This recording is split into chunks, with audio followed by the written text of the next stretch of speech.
Blue story, indelicate joke, dirty joke, or adult joke. These are type of jokes that adults tell to each other, which if we put it lightly, can be a little raunchy, a little risque. So when maybe you're sitting down with the kids to watch an appropriate movie with them, or just a child alone goes to watch a movie of their favorite cartoon, these type of jokes would not be expected to be included in the script, so don't forget to hit that like and subscribe button as we go through 10 adult jokes which are found in children movies. Frozen.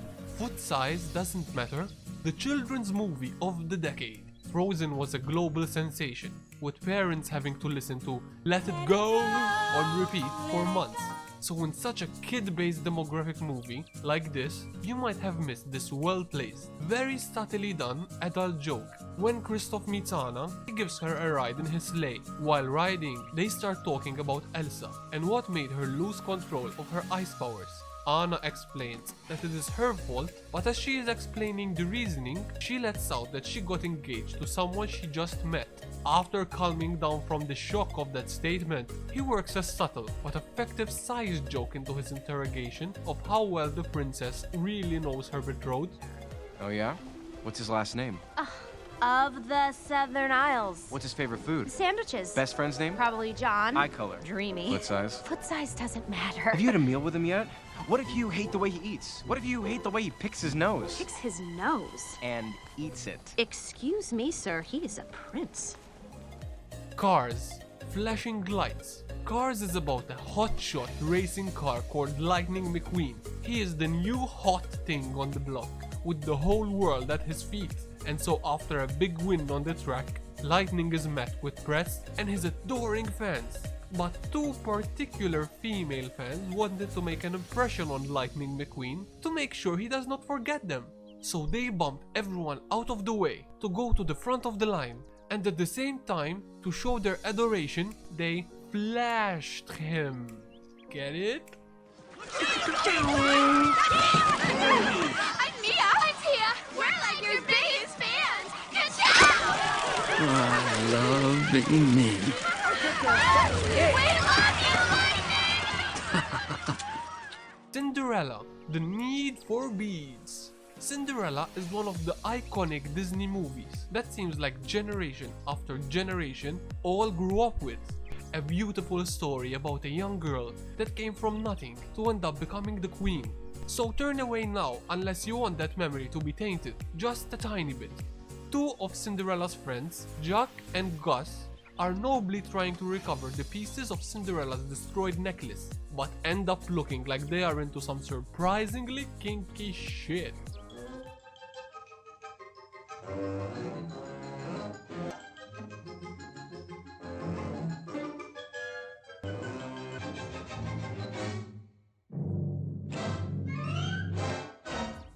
Kung Fu Panda 3. My dumplings! Who doesn't love Po? I mean, he is voiced by Jack Black and everyone loves him, and weirdly enough, they do remind me of each other, but tangent aside, Kung Fu Panda 3 gives us a moment where you're like, wait, what? Po is attempting to reconnect with his panda heritage, but one little guy can't stop questioning everything about Mr. Ping, Po's adopted father. Eventually, he points right towards Mr. Ping's private area. Fortunately, he was just asking about dumplings. What kind of panda are you? You have a funny neck. I'm not a panda at all. What's that? My hat. What's that? My beak. What's that? My wing. What's that? My dumplings. No more questions. Go away, kid. Aladdin and the King of Thieves. You shook me all night long. The Aladdin Disney movies are iconic. No one can argue with me about that.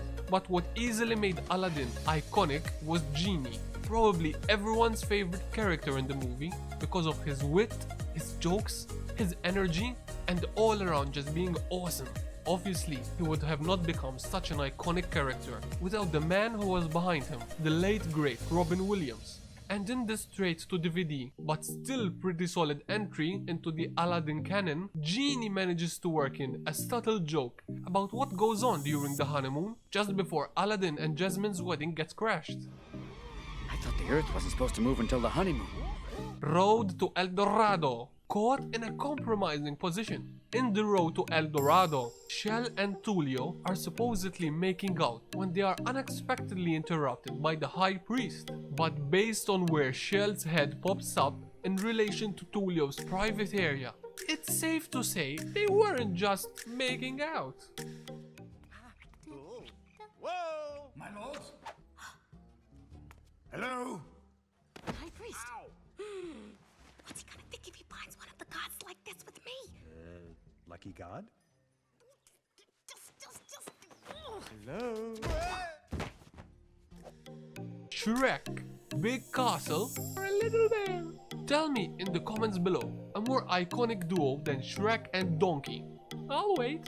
And while you think that over, I will tell you about this one time when Shrek and Donkey went to visit the Honorable Lord Farquaad. They both arrive at his castle and stop for a second to gaze at his enormous castle.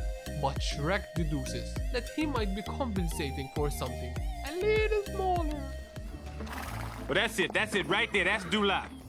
I told you I'd find it. So, that must be Lord Farquaad's castle. Uh-huh, that's the place. Do you think maybe he's compensating for something?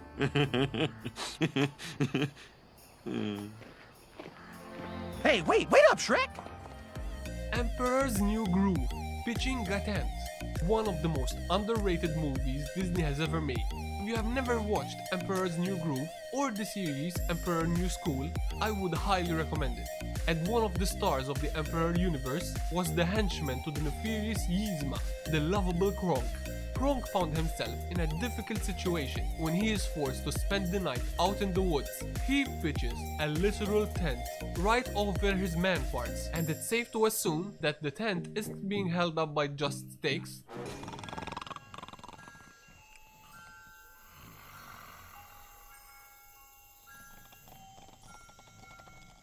Ratatouille. If I don't like it, I don't swallow.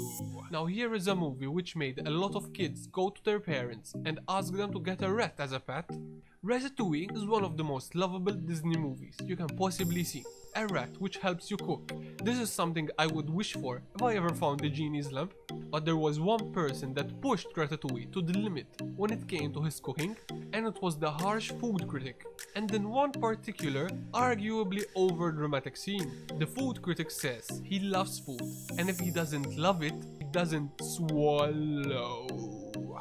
Your Anton ego. You're slow for someone in the fast lane. And you're thin for someone who likes food. I don't like food, I love it. If I don't love it, I don't swallow. Zootopia. Bunnies be multiplying. When Officer Judy Hopps confronts Nick Wilde about his tax evasion, she proceeds to lay out how much he owes. As she is doing the calculation in front of him, she says to him, "I am just a dumb bunny, but we are good at multiplying." The line is delivered super quick, and it is done in a simple but pretty sly way. Pretty sure most kids might not understand that joke, but the adults stuck watching with them would probably enjoy it very much. Did you just boot my stroller? Nicholas Wilde, you are under arrest. For what? Hurting your feelings? Felony tax evasion. Yeah, $200 a day, 365 days a year. Since you were 12, that's 2 decades, so times 20, which is $1,460,000, I think. I mean, I am just a dumb bunny, but we are good at multiplying. Anyway, according to your tax forms... The writers should all get a gold star, or at least a fist bump for these well-placed adult humor that I am sure were meant for the adult that is watching. Anyway, I hope you enjoyed this video. Let me know in the comments below if you want a part 2 or whatever else you had in mind. Don't forget to like and subscribe, and I will see you guys later. Goodbye! That was surprisingly well, actually. I think that was pretty good. I don't know, maybe. I don't know. Time to eat!